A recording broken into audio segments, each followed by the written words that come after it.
Hey everybody, my name is Brittany and I started studying the Bible in April of 2017. And when I first started, I knew nothing about it. So it was a lot of information, a lot to study and learn. It was very overwhelming and sometimes stressful. So I decided to start a Bible for beginners Bible study. Last week we did Ruth. This week I want to skip ahead a little bit and do Esther, who is the only other it's the only other book in the Bible named after a woman. And it's personally one of my favorites. Her name is Esther. And so we start the book of Esther learning about King Xerxes. He was a very rich king. He would throw very lavish, long, expensive parties. And that's what we're in the middle of here. And so he called for his wife, who was then Queen Vashti. And he wanted her to basically strut around and show herself off and how beautiful she was. And it was kind of like a compliment to him that he could get such a beautiful woman. But she refused to do that. And so he divorced her.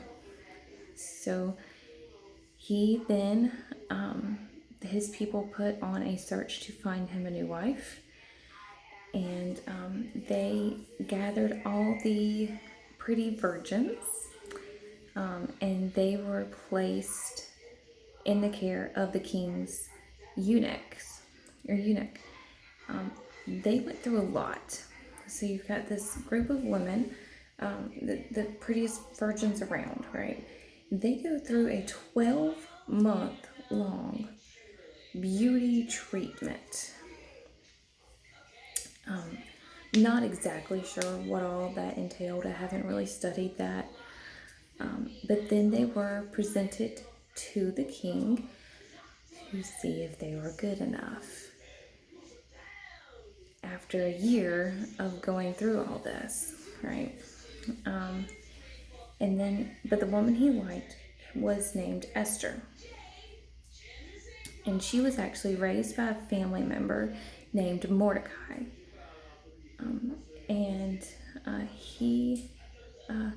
He would walk by the harem where all the girls were kept to see how she was doing every day. And he overheard two of the King Xerxes' guards plotting to kill him. So he told Esther, who then told the king, who then had the two guards killed. And that comes back. I'm not just throwing that out there. That comes back. King Xerxes then made a man, Haman, basically his right-hand man, and the second in command kind of thing. These were obviously very well-to-do people, very respected people. But Mordecai, Esther's caretaker, right, would never show Haman the respect that he thought he deserved. So that made Haman angry. So Haman knew that Mordecai was Jewish. So was Esther.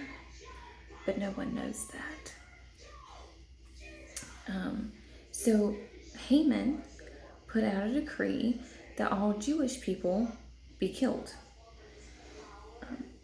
So Esther, of course, found this out, and Esther was still holding this as a secret.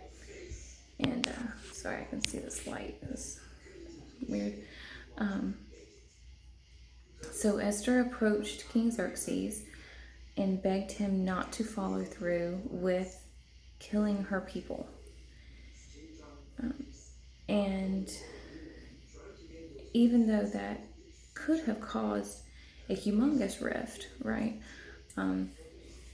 He's like, well, who declared all the Jewish people be killed? And she told him Haman.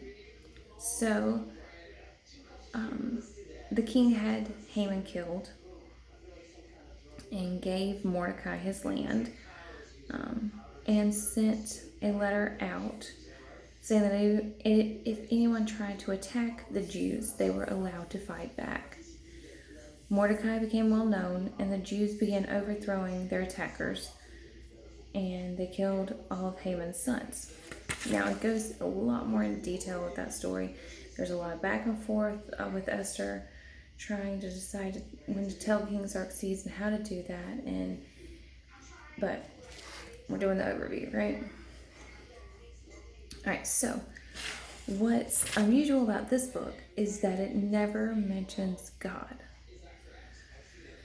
But we kind of have to use our common sense with this, right? Because we can see how God is interacting behind the scenes. We see how God places people at the right time to do the right things. We can also see how God uses a God-fearing woman, and how she trusts God and she treats her husband with respect. She controls her emotions. When she talks to King Xerxes, she's very calm and cool and collected. And it's how God uses women is a big thing in this book. I personally love seeing how God used women, even back in these times when they were not respected.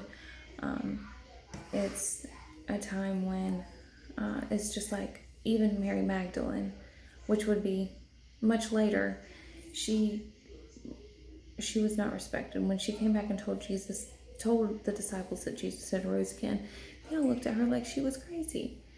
But if a man had done that, they would have all believed him.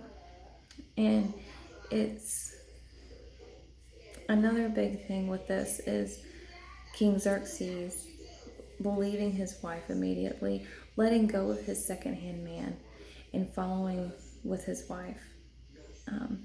That means a lot to me reading that, even though when I was studying it, nobody else really picked up on that. But as a wife, that stood out to me. But it's a wonderful story, great to really read into and see how God-fearing women react to things. Her and Ruth both, it's just wonderful. Another one of my favorite women we'll study soon. I can't remember exactly when I had that planned out. Next week will be 1 Samuel. So we'll be going back to right after Ruth and study that next week. So I hope you guys have a great week.